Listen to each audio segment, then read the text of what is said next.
Three married women laughed at Maya at the wedding table. They looked at her simple dress. They looked at her old bag. Then they laughed because she was still single. They said she was too slow. They said time was passing her by. They said every other woman had moved on except her. Maya smiled, but she did not answer, because she knew something they didn't. She was not waiting because she was weak. She was waiting because she refused to choose the wrong life just to look successful. And years later, the same women who laughed at her would call her crying in the middle of the night. One had money but no love. One had peace but no warmth. One had luxury but no trust. And Maya?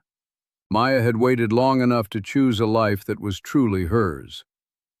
Before this story goes further, subscribe and stay with me, because this is a quiet story about pressure, patience, marriage, and the kind of strength people only understand when it is almost too late. "Maya, my dear," Jasmine said with a small laugh, "we are all married now, all of us, and you came to my wedding wearing that simple dress?" Tasha leaned closer. "When is your turn, Maya?" Brianna touched her bracelet and smiled. "You know I love you, but we all came from the same school, same town, same life. We moved forward. What are you still waiting for?" Maya smiled softly. "I'm happy for all of you," she said. "I really am." They laughed at her for being single. They laughed at her dress. They laughed at her old bag. They laughed at her patience. They called her slow. But what happened later made everyone quiet. The trip back to Atlanta always felt the same.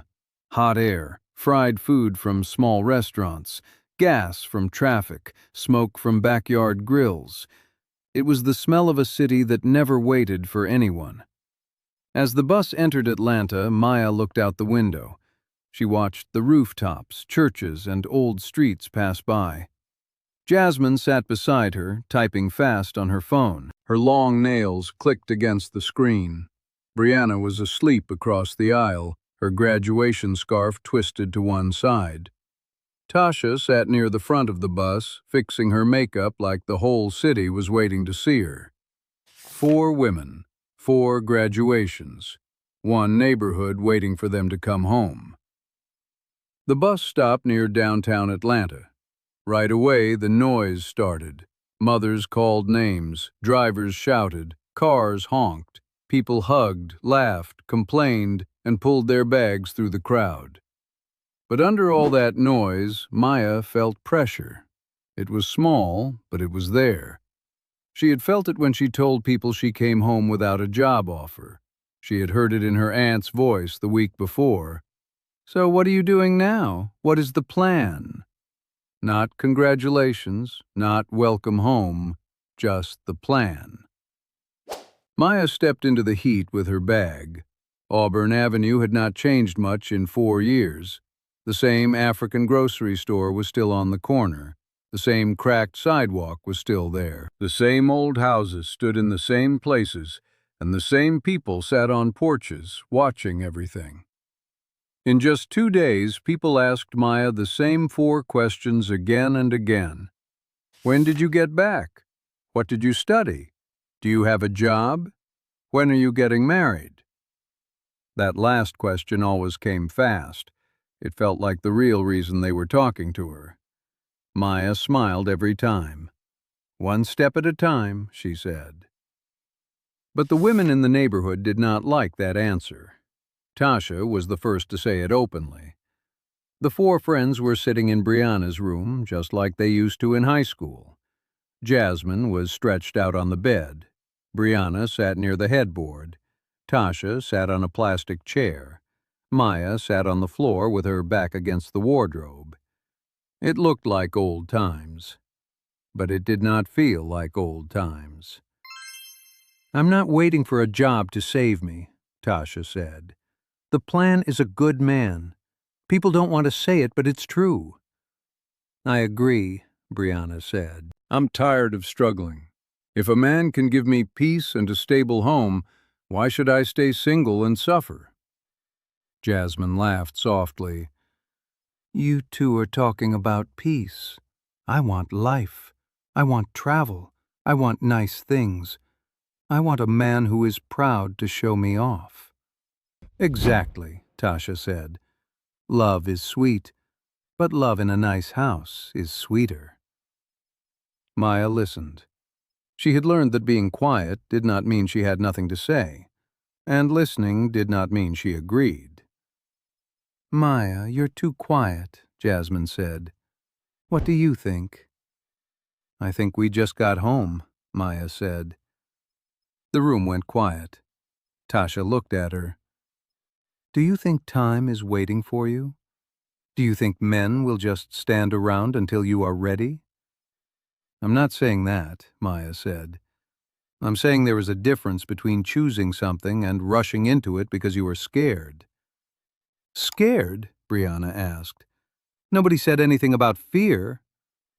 I know, Maya said. But marrying because you are ready is different from marrying because you are afraid of being left behind. Fear is not a good foundation.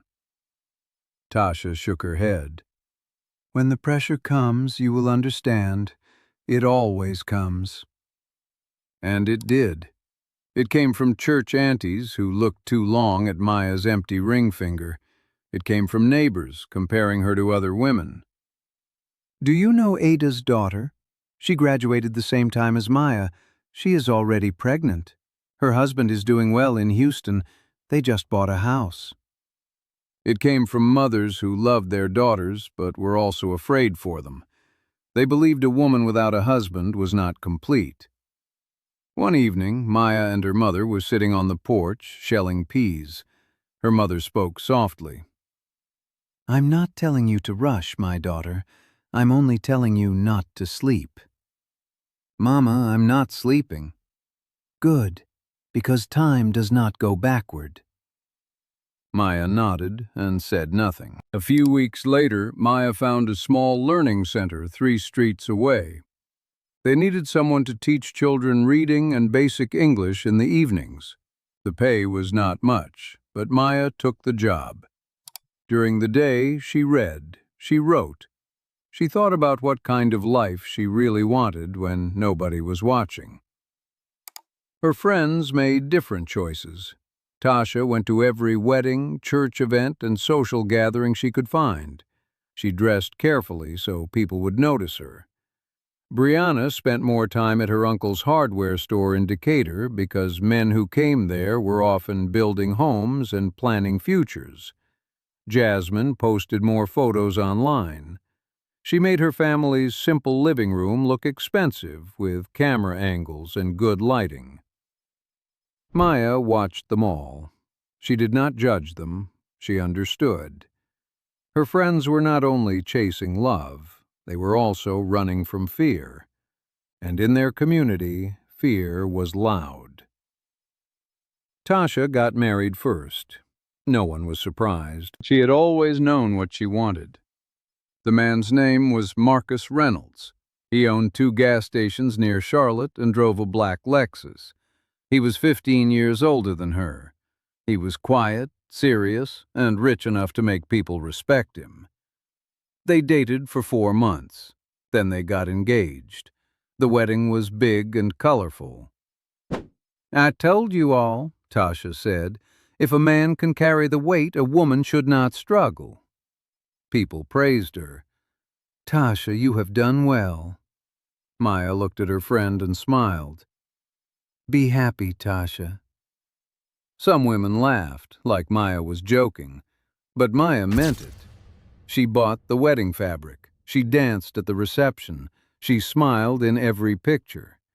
Even if she did not agree with Tasha's reasons, she truly wanted her friend to be happy. When the wedding ended, Maya drove home alone. The music was still playing behind her. She sat in her dark room for a while before turning on the light.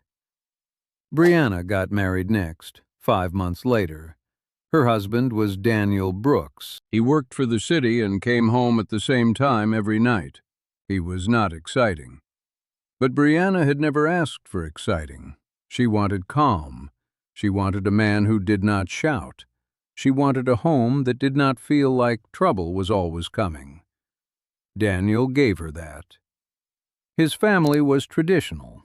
His mother was very traditional. But Brianna told herself that old-fashioned did not always mean bad. Before the wedding, she told Maya, "People think I settled, but I feel peace, Maya. I feel peace even before the wedding."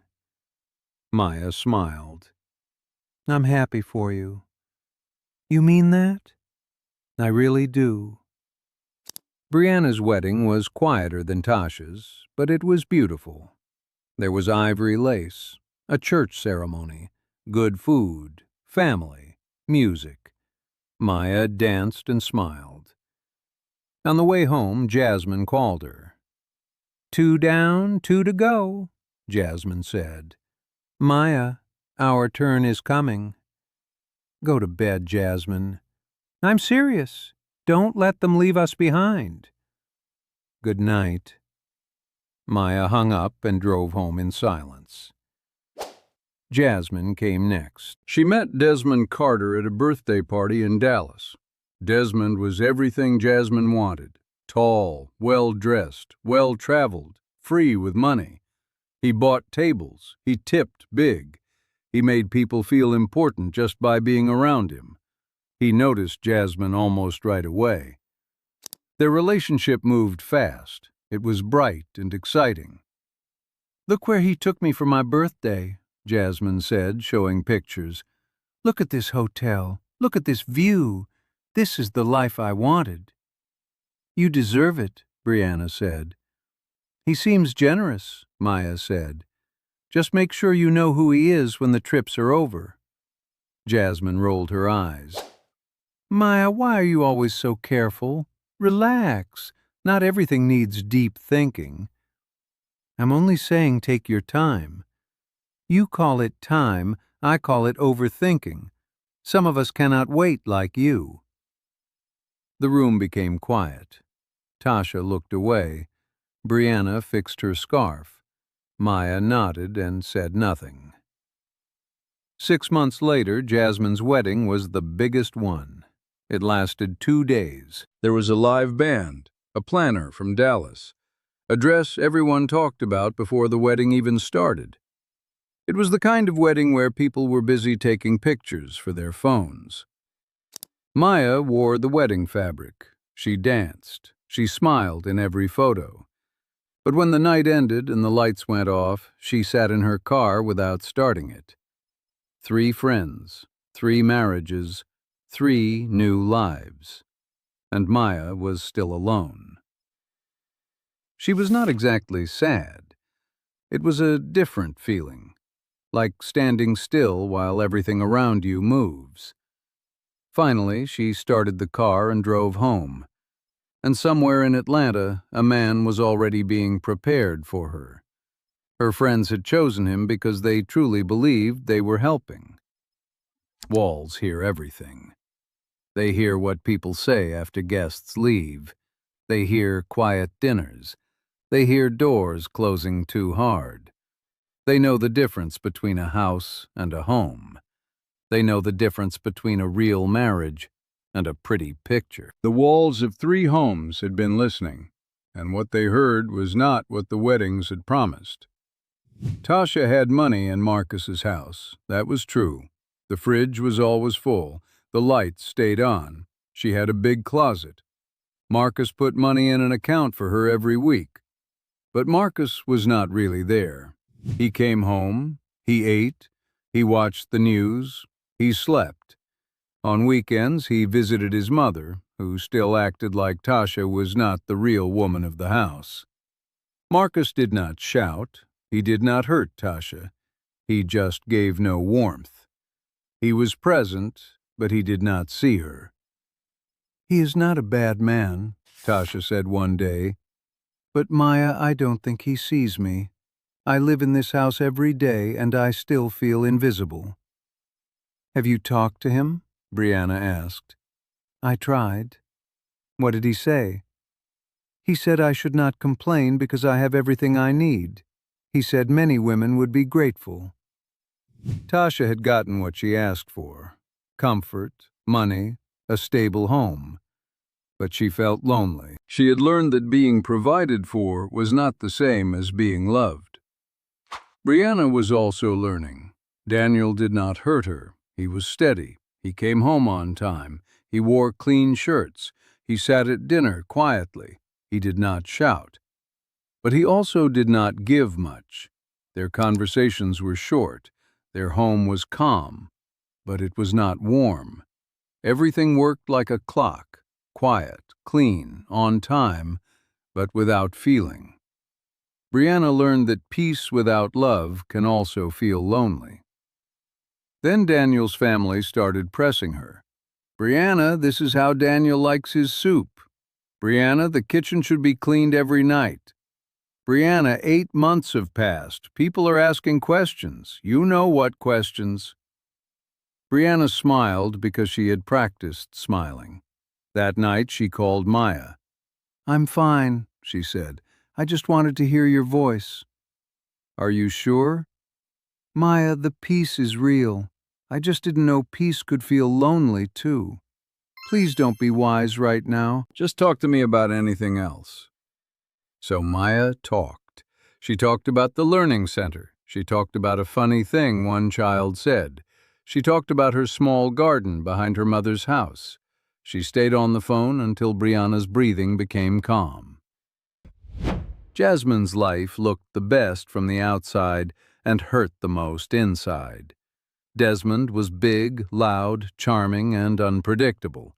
When he was home, he filled the room. When he was gone, nobody knew where he was. His phone was always face down. His answers were always smooth. Too smooth. "I found a message on his phone," Jasmine said. "He said she was his cousin." "What did he say when you asked him?" Maya asked. "He laughed. He said I was insecure. He told me to be grateful instead of suspicious." Jasmine's voice broke. "I just wanted the life, Maya. The trips, the photos, the comments. People saying they wanted what I had. And now I'm alone in my room at 10 in the morning, and I don't even know where my husband is." Maya stayed on the phone with her, too. While all this was happening, Maya was building her own life, slowly, quietly. She did not post it online. The learning center started growing. Parents began to talk about her. They said she was patient. They said she explained things well. They said children understood her. First, children came from 2 streets away, then 3, then more. Maya hired 1 assistant. She found a better space. She made a small reading corner with used books, brown paper, and tape. It was not fancy.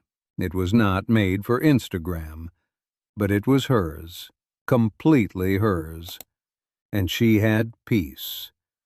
Not because life was easy, but because she was finally steady inside herself. Then the man appeared. His name was Noah Bennett. Maya's friends introduced him on purpose. They still believed her being single was a problem.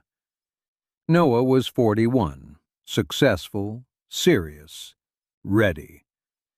He came to a family gathering Maya had been tricked into attending. He stood across the room calmly, like he knew she would be there.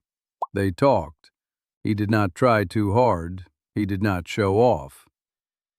"They tell me you run a learning center," he said. "I do," Maya said. "We teach children and adults." "That is beautiful." "We are trying." "That matters." Maya looked at him carefully. "Why are you in such a hurry to get married?" Noah smiled. "Who said I was in a hurry?" "They said you were ready. In this community, ready usually means rushing." "I want to build something real with a real person," Noah said. "I'm not rushing, but I'm also not hiding my intention." Maya nodded. They talked for another hour. At the end of the night, Noah said, "The offer stands whenever you are ready."